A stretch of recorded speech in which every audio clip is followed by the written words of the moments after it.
Welcome to Books in Sum, your go-to for bite-sized book summaries. The Invisible Orientation by Julie Sondra Decker. The most important details in this book are the differences between sexual attraction, sexual arousal, and sex drive, why asexuals are often pressured into having sex, and what all of us can do to be more supportive of asexual people. Sexual attraction refers to the emotional reaction of finding someone sexually appealing, while arousal describes a physical reaction and sex drive is the desire to respond to that arousal.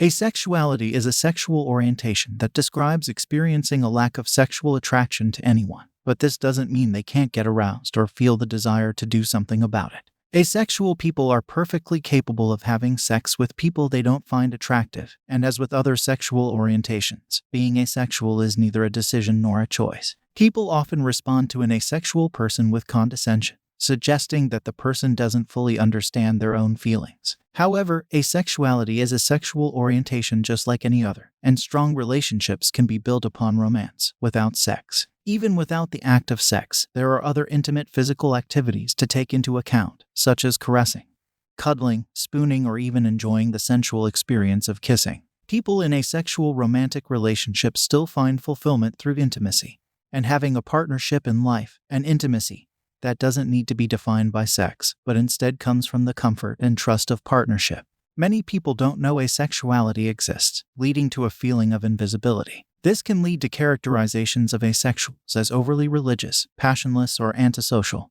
or as lonely people who have failed the dating game.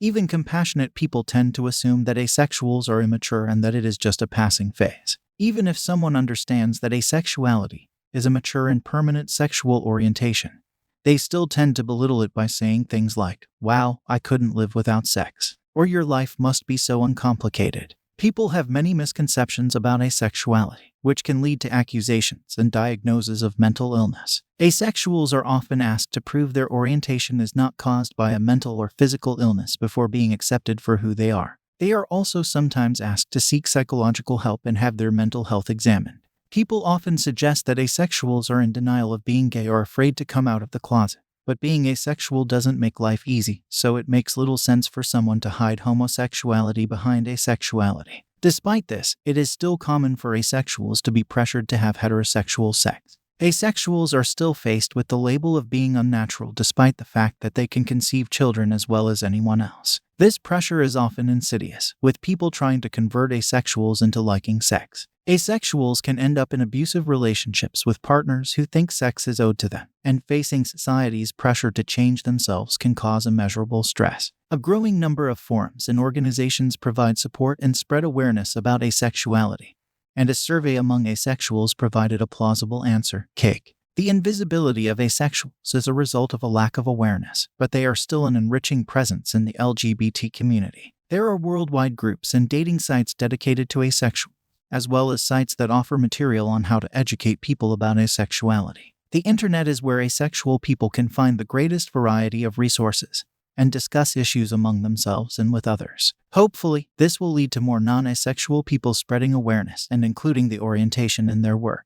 The most important details in this book are that asexuality is a healthy and mature state that describes how someone does not experience sexual attraction. It is important to spread awareness, make the orientation more publicly visible, and help a large population of people feel free to be who they are. Actionable advice include acknowledging that asexual people exist and listening to an asexual person when they come out to you. What asexual communities most often request is simply acknowledgement of their existence.